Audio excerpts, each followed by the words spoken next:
All right, so here we go. We are just hours away now from Iowa Republicans gathering to caucus and vote for a nominee. Ahead of that, we will be bringing you a first look at what Iowa voters are thinking. We'll be using our new innovative election survey approach, which together with the Associated Press and NORC at the University of Chicago, Fox News came together and surveyed approximately 2,000 likely Republican caucus goers in Iowa to learn who they intend to support on Monday tonight and why. So 2,000 likely Republican caucus goers. This is online survey. This is by text, by cell phone calls, landline phone calls, varied ways that we reached out to voters to hear what they were thinking on the ground and which candidate they are supporting. Conducted by Fox News, AP, NORC at University of Chicago. As I noted, this is going to give us a real good look at what voters are thinking on the ground there in Iowa. And for more on what to expect from these caucuses, let's bring in Iowa State Republican Chairman Jeff Kaufmann. Jeff, thanks for joining us. We tell our viewers that this is the first look that they'll get because this is our new way of surveying those on the ground, in this case in Iowa, ahead of what is typically the Fox News, ahead of what is usually the exit polls, which we wouldn't get that data till much later in the night. So starting at 5 o'clock today, we'll get a real good, clear indication of what voters were thinking. How do you see this playing out?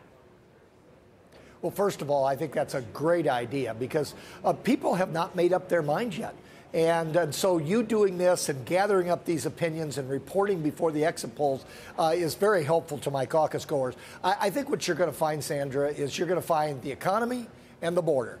And I can tell you that as a veteran of 2 of these previous caucuses as the chair and then 4 before that as a participant, this is the first time that the border and immigration issue has moved into that territory. It's either tied or maybe even a little ahead of the economy. It has vaulted into a rather exalted place in terms of concern. And from the First of the Nation caucuses, the next commander-in-chief, or at least who we hope to be the next commander-in-chief, is going to hear our whispers and our shouts about that first. You know, just highlighting sort of the history of the Iowa caucuses and the winners and party nominee going back to Bush in 2000, Huckabee in 2008, Santorum 2012, Cruz in 2016, up until the last election, 2020, it was obviously Donald Trump. You wonder what is going to be the most important thing on the ground there that is going to make a difference tonight. I can't wait to dig into this Fox News voter analysis data when we look at the demographics, the education level of the voter, the religious aspect, the evangelical vote, obviously key, as we know, historically in Iowa, male versus female, who they're supporting and why. All of this is going to tell us a lot, so I can't wait to dig into that data. But as far as the enthusiasm on the ground there, how big is this going to be considering the weather? Sandra, you would think with the weather, you would think when you had a leader in the polls throughout most of this cycle that possibly there would be some dampening of that. This feels like 2016. And in 2016, enthusiasm was very, very high. The dedication appears to be that they're going to these polls. We do have a sunny day out here now. The roads are getting cleared up very, very quickly. Snowplows are going nonstop. And it doesn't look like we're going to have any blizzard or whiteout conditions. Yes, it's going to be cold. We're used to that out here. I think with this enthusiasm and the lack of satisfaction with what's going on in the White House, I think you're going to see Iowans turn up in very robust quantities here. And I think what you're doing to try to isolate exactly what's motivating them, I think you're going to see that those passions are high as well. We are really looking forward to it. We will have that data coming out for our viewers and our readers coming out 5 o'clock Eastern time tonight.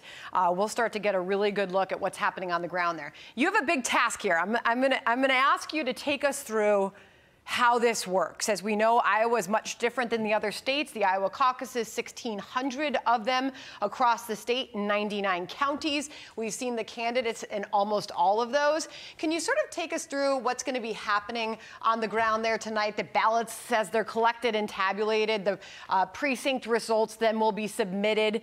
What is this process like? What do you want people at home to know? Thank you. And we're different than what the Democrats have done. Democrats used to. They've lost First the Nation now, or rather, Joe Biden's taken it from them. But ultimately, they used to move to different parts of the gymnasium. In the Iowa Republican Party, it's much more straightforward. Check-in is at 7 p.m. Be there early. And you can actually register a Republican at that time.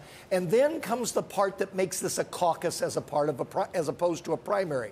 The candidates or their surrogates have time to make their case one more time. So this process is ready-made if you haven't made that decision yet. And I think your data that you're collecting today is going to show that our voters are very, very deliberate and discerning about that. Once they come in, they've heard all of the speeches from the surrogates. Then they vote. They either write the name down on a piece of paper. Some have ballots. Then here's what we're most proud of, Sandra. These are tabulated in the room in front of the people that cast the votes.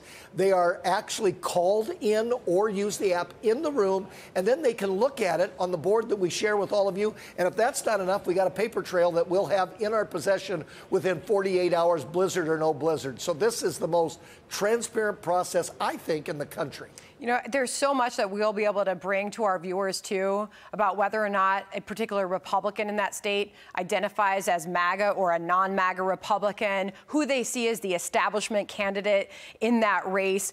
Also, a big question that we have, and we look forward to this data as well, first-time caucus goers and who they are throwing their support behind. These are all going to be really, really interesting details that we'll get early in the evening tonight. And by the way, thank you for taking us through that. I sort of skipped over this part. The campaign reps then deliver those short speeches, right? The caucus goers then write the candidate choice on the blank piece of paper. And as I just mentioned before, that's when they go on and collect the ballots, they're tabulated, and then the precinct results are submitted. It's going to be an interesting night, an exciting night. I'm sensing the enthusiasm from you, sir. Thanks so much for joining us. Thank you and your Fox team. Okay. Thank you. I'm Steve Ducey. I'm Brian Kilmeade. And I'm Ainsley Earhart. And click here to subscribe to the Fox News YouTube page to catch our hottest interviews and most compelling analysis.